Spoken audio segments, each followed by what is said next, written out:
Virgo, hi! Welcome to Mystic Queen PH. At ito ang inyong energy update for October 16 to 31, 2024. If you're interested in private reading, meron tayong link sa description at sa pin comment. I-check nyo na lang kung paano mag-book for a private reading. Okay, let's see energy update October 16 to 31, 2024 for Virgo. Authenticity, ayan. Pagpapakatotoo sa iyong sarili, kung ano talaga yung gusto mo. Minsan kasi, ginagawa natin yung isang bagay kasi yun yung gusto ng ibang tao para sa atin. Pero hindi naman talaga yun yung gusto natin. Aminin. But now, you're going to pursue whatever you want. Yung talagang alam mong ikaw. You're going to be more authentic. Kung saan ka magaling, kung saan yung passion mo, you're going to pursue that. Example, yung parents mo, gusto nila maging nurse ka. Pero deep within you, you want to be an artist, you want to be a singer or designer, whatever that is. So ngayon, paglalaban mo yan, yung gusto mo. Abundance. Wow, this is going to bring you abundance. Yung pagiging totoo mo sa sarili mo. Kasi ibig sabihin, you're expressing your authentic self. 'Di ba? Hindi ka nagpapanggap or parang trying to be someone else pero you're not. Kasi talagang eventually, it will show. No? Makikita talaga yan. Mararamdaman yan ng ibang tao sa inyo. But the more that you become authentic, the more abundance is going to come in. Mas marami kang ma-attract na swerte, blessings because of being true to yourself. You also have best possible decision. So, meron kang malaking decision making na gagawin ngayong second half ng October. This can be sa iyong trabaho, career. Tignan natin, in what area of life ito? Ooh, 12th house. This is about your mental health. So, pwedeng meron kang decision na gagawin for your mental health. Pwedeng you will take a break muna. You will focus on healing. Kasi 12th house is also about healing. Pwede rin tong may kinalaman sa yung physical healing, no? Pwedeng kung meron kang nararamdaman na anything sa kalusugan mo, ipapa-check mo na, kumbaga para maayos na. 12 house is also about your creativity, your talents, your skill set. So, pwedeng meron kang ipupursue na talents, abilities, and ano yan specifically spiritual, no? Spiritual talents, abilities, and skills. Let's see your overall energy. O, diba?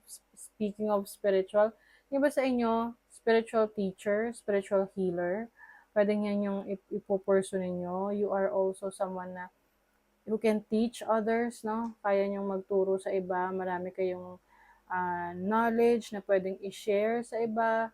And once you share the knowledge, you'll be able to attract more abundance in your life. Kasi ano yan mas nagmo-multiply yan. Marami kang natutulungan, na-impart mo yung knowledge mo, yung expertise mo sa iba.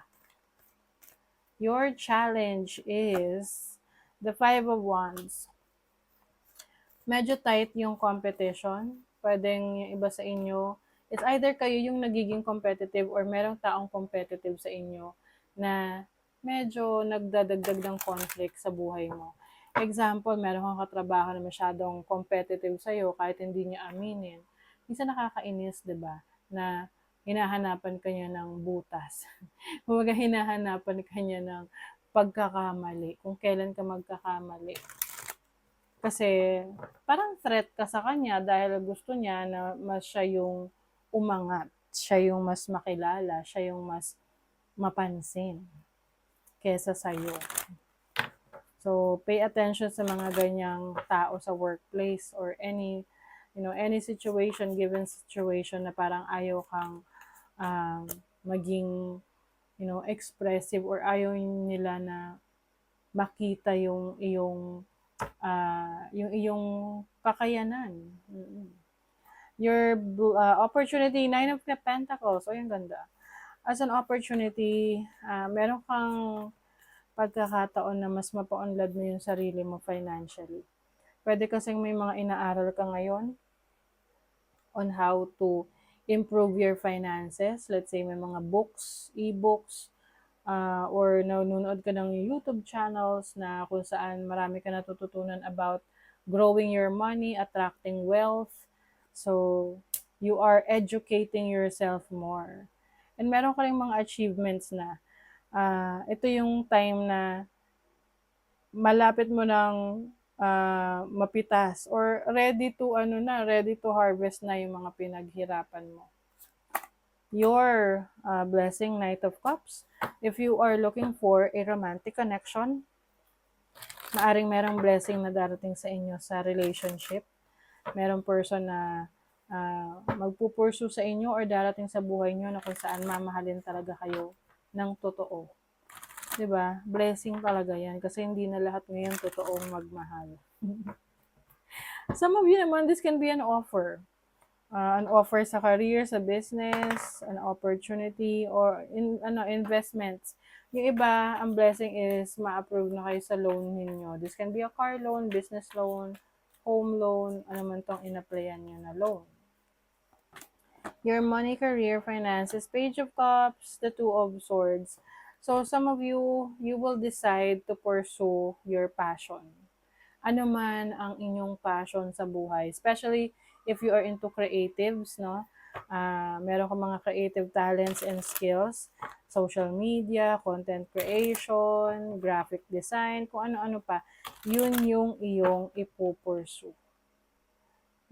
That's part of you being authentic, being true to yourself. Your love life, 8 of Wands, the 10 of Swords. Uy, yung iba sa inyo rito, pwedeng you will be cutting off or ending a situation or a relationship with someone. Dahil maaring you realize na hindi maganda yung intention ng person na to. Or parang walang patutunguhan yung relationship ninyo. Okay? Meron dito kasing maaring merong hindi naging honest sa inyo. This can be a romantic relationship, friendship, family, anumang relationship to na close sa'yo. Pwede kasi meron kang malalaman galing sa ibang tao about this person and finally napatunayan mo na totoo pala. Okay, what else? An exciting event. So, meron exciting event na parating. In what area? Uy, 7th house, relationship. O baka nga, kaya siguro merong ending ng relationship dito is because merong nag-open na opportunity for you for a new relationship. Diba? You have, oh my God, Virgo, someone is leaving your life. Meron daw aalis sa buhay mo. Kaya siguro, maaring itong person na to na you will be cutting off connections. Getting together with friends, so you will have more time with friends, going out, hanging out with them. Meron kang plano na hindi matutupad or unsuccessful yung plano mo na to. This can be a plan pagdating sa yung relationships. Na example, plano nyo ng mag-asawa or plano nyo na, mga plano na kayo para sa relationship niyo. But, syempre, kung may mag-e-end dito, then, hindi na matutuloy yung plano.